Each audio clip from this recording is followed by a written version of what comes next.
All right, so without further ado, let's go ahead and dive into. So this is going to be quick. Or hopefully sweet review of what we are planning to do with FMA exam prep course. Ladies and gentlemen, let me go ahead and quickly introduce myself, really who I am and why I'm really teaching this course. So my name is Islam Bidir. Students call me Dr. Bidir. I did my PhD in theoretical physics, quantum chromodynamics. And then later on, I also had a very deep passion in medical physics. And currently, I have a license in medical physics, and I'm really working at a clinic right now. And at the same time, I'm also really teaching at multiple institutions. So this course is really my hobby, and really I love to teach it because it's just a nostalgia to me. When I was really middle school, we started really doing this internet physics Olympiads, national and then international. So I had the opportunity to participate in all of that. And from that time on, I really never stopped tutoring my students on basically physics, core concepts of physics, and how to prepare for national and international physics Olympiads. So that's that. During my time, we went to Italy. It was 1999. Italy International Physics Olympiads. It was really wonderful, amazing experience. So what is this course? This course is basically FMA. It's called FMA exam. Well, the course is that, but the idea behind it is that American Association of Physics Teachers, AAPT, basically sponsors this high school students towards International Physics Olympiad. So basically, they are sponsoring the whole platform to get the best of the best, about 5 students from the entire United States to represent America at the International Physics Olympiad. And that is basically the pathway to that. And we decided to put together FMA exam prep course so that students coming through Momentum will be able to actually get through it, because it's very competitive indeed. And about 400 students annually, they progress to the next level. So it's very, very competitive. One advantage of participating in physics Olympiads basically is that number one, you get to learn physics very deeply, and this is why I actually really study it. And you are getting exposed early on. You don't really have to wait until you finish your high school, or so basically you are exposing to core concepts of physics very early on. That's very nice.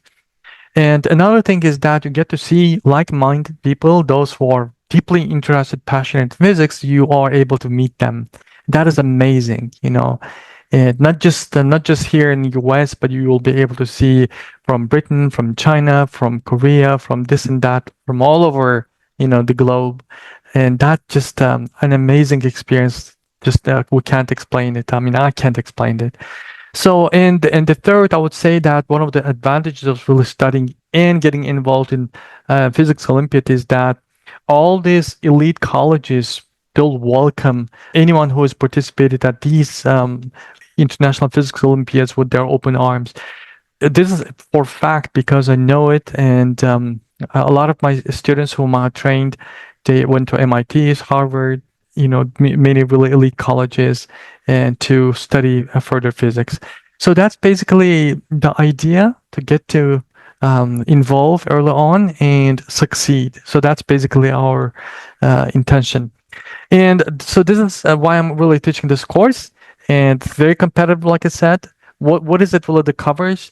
So this exam focuses basically on mechanics. It starts from statics, meaning that physics in one dimension, then 2 dimensions, equilibrium, obviously, Newton's laws, momentum and energy, oscillations. We're going to really see these oscillations and fundamentals of oscillations. It's very important. Also, oscillation is really the foundation for quantum mechanics. Then we see orbital mechanics, such as satellites and how they really do fluid mechanics. And then we're also going to cover elementary data analysis. These are essential components and concepts needed for FMA exam. So, which is going to be sometime in February, I believe. Okay, so specifically there will be like motion, Newton's laws, rotational motion, equilibrium, momentum, work and energy. And all of these chapters are we're going to really cover in depth. The idea is basically we're going to really start introducing the chapter, the very, very important concepts. We are going to outline them, and some of them we're going to derive them due to their importance. But ahead of the time, students will be tasked to study on their own that particular chapter so that they come to the class at least a little bit with the preparation so that they're not completely alien to terminologies, alien to concepts. So we expect them to have a little bit of homework because after all, this is very intense. Just online courses will not be sufficient. So we need to have some kind of prep before the class and then prep after the class. So it's going to be very intense. And once the students will come to class prepared, then we are still going to go over all the concepts to see how they're really doing. And then we're going to really start grabbing problems, past problems, relevant problems, and then we're going to really solve them together. And so in physics, as you know, all of those concepts are very connected. Starting out from motion, it leads to Newtonian mechanics, and then we go to rotational motion, equilibrium, and all the way to fluids and back to oscillations. And to use effectively, we have Canvas. Momentum is going to really provide the Canvas course, which you are probably already signed up and in. And all the video recordings will be there available. If you miss one or two or any of these sessions, then you should be able to actually go and watch them later. And then we're going to have also internally, we're going to have like Google spreadsheet where you'll be assigned certain topics from a particular textbook. Not all textbooks are suitable for FMA, and that should be also known. So we are planning to start out from September 5th all the way to November 21st on Saturdays. So why Saturdays? Well, first, I'm available on Saturdays. And also most of the students, I was told that they're available on Saturdays. So it's going to be Central Time from 4 p.m. to 6 p.m. Eastern Time, it is 5, but basically from 4 to 6. And we are going to be doing live Zoom sessions, and then all these recordings will be posted in Canvas, as well as the homework assignment and anything that you are going to be tasked to perform is going to be available in Canvas. And we are specifically, there are really a number of textbooks that you should be aware of. Number one, this textbook, it's by Jian Kohler. This is one of the rare textbooks, not much available nowadays because the author is really old and he didn't really agree with the publisher to appoint another author to continue the legacy. So the publisher, unfortunately, they're going to really phase out this textbook, which is the way physics should be taught. It's amazing book. And if you have an opportunity to take it to find this book, that's an excellent book. Basically physics for scientists and engineers. And another textbook we're going to use, these are not really mandatory. You don't really have to get if you can't, but if you find like 4th or 5th edition, that's an excellent book resource. Gold standard for FMA is basically physics, just titled Physics by Holiday Resnick. And then there is another later on added author, Crane. So Crane added more of a modern physics into it, but basically this is just gold standard across all this, so basically anyone who is studying for FMA, they know that they have to really get this book and then study this book. It's not that thick, it's very thin, and sometimes could be very dry, because it doesn't really have like a fluffy pictures and that. It's not like a glamorous as current textbook. But what really makes this textbook wonderful is that methodology. It takes the concept from start, advances it deeply with a very consistent logic, and then it doesn't even stop there. So once it reaches to the point where, for example, let's say Newtonian mechanics can take, and after that it will not shy out from commenting, saying that from this point onward, right, the laws are breaking because velocity is becoming too high, for example, right? And then we'll have to now treat the problem with relativity, special relativity, for example. So that's why this book is actually addresses limitation as well as the core concept very nicely. So it's the first volume is what you need for the first exam, and the second volume will be needed for the electromagnetic part. You can find it on Amazon for about like under $10. It's just that for cheap, I would say, but it's really rare. It's getting less and less. I mean, nobody knows about these books obviously because they're just too old, but still available. So this book really publishers assigned another author, new author, because the previous authors really they became old. Some of them passed away, so they found another author. Whose name is Dr. Walker. But what Dr. Walker did, he just swamped the whole thing, the entire golden standard, right? Gold standard, kind of messed up, and then he filled out with a lot of good stuff, but he at the same time removed the hard and challenging problems from the previous editions. So it's still a very wonderful resource, very thick at this point because it combines all of that in one single volume. I mean, this one is volume 1, but the copy I have, it contains all of it. In any way, so it just stripped away from challenging, very difficult problems because a lot of students can't really do that, college students. So they complain about not able to, solve those problems, and the authors decided to remove them. That's unfortunate, I think.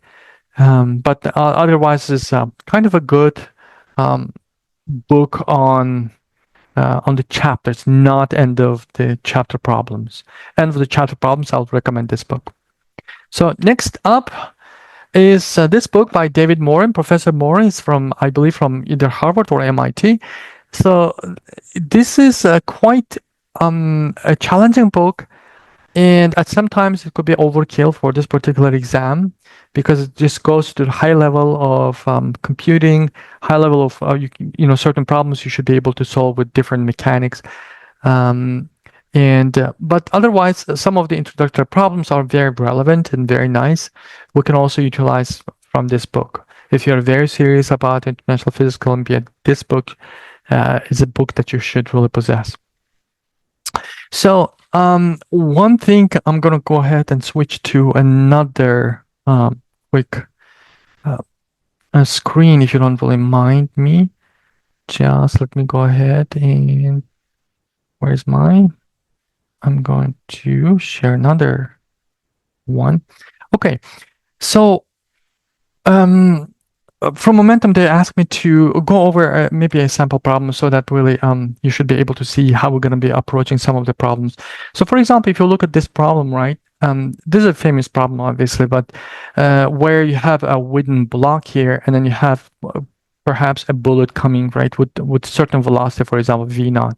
And the question is, there are multiple questions really asked about this good problem, right? Like, for example, what is the maximum height? What is the maximum angle this whole mechanism, right, is going to really reach after the bullet is getting embedded in this wood? Some type of problems will be like, well, the bullet pierces through and goes away, right?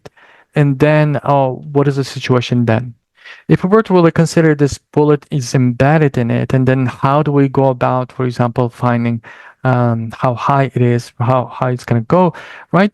Now, this is a straightforward problem, but the way we're going to be doing it in the class is basically given a problem, and then number of participants, we're going to ask them to collaborate to quickly think about like how we are going to really solve this problem, because some certain problems are, very interesting and may require unique approaches.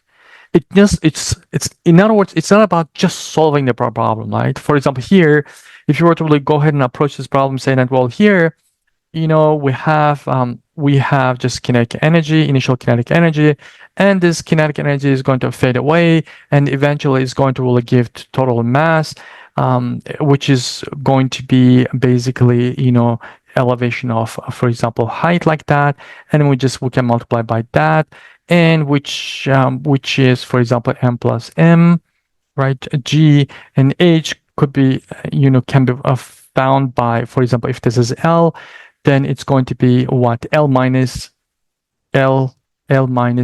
cosine of theta, right? If we were to really say that, obviously, you know that we're doing a gross mistake here. This is going to be a wrong solution. Why? Because here we assume that kinetic energy is conserved, which in this case it's not. Why not? Because when the bullet really goes into the wooden block, right, there are a number of things going on. First of all, there's friction, right?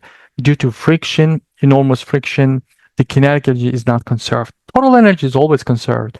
So, but the kinetic energy is not. So this expression is basically tells you that, well, kinetic energy now gives off to just potential energy, which is wrong assumption, right? It should have been, to make it correct, for example, it should have been potential energy plus some thermal energy, right? Thermal energy. Maybe I should really write with like this, thermal energy. Then problem, but we don't really know the thermal energy. In other words, we cannot really approach this problem this way. What should we do? Then you know how to approach it basically, right? One thing we miss here is that the conservation of momentum. And momentum is always conserved no matter what. For an isolated system, momentum is conserved. So what I would say is that here, right, initial momentum, what is the initial momentum? It's mv naught. And then what is final momentum? Well, the final momentum right after the bullet is embedded is going to be the total mass, right? The total mass of the system now, the wooden block plus the bullet, right? And here we consider this massless maybe a string, and then times velocity v. So that means this entire this entire new mass is going to be having velocity v after the collision and once the bullet is embedded in it. Then what we do next? What we do is that now we are safe to go ahead and say that, well, total kinetic energy of our new system, right? 1/2 mv squared, right, equals to, right, the maximum height. At maximum height, the total right, the speed will be 0. So that means the gravitational potential energy is going to be conserved, and we're done. So this is going to be the correct approach, right? But the previous problem is not. So back to the point is that this is a very simple problem, obviously, right? In like really very introductory to the chapter problem. But the idea is that have student to collaborate and find unique angles, because you need those perspective. Some problems are very tedious to solve them classically, like the way the textbook would probably approach it, right? But then if you were able to really see from a different angle, then that problem is actually what, maybe 10-second long problem, right? Maybe half a minute, because you are running against time during the test. So that's basically one of the challenges our students have, or all the students taking the FMA exam really experience. Now, let me go ahead and switch to the other screen I had just quickly, my power slide. So this textbook is a very good one in that regard. And we are going to be utilized not from cover to cover, but basically picking up certain problems so that you are exposed to that kind of problems. And then whenever you're given a similar problem, you should be able to actually handle those new novel problems, which are not going to be novel to you anyway, right?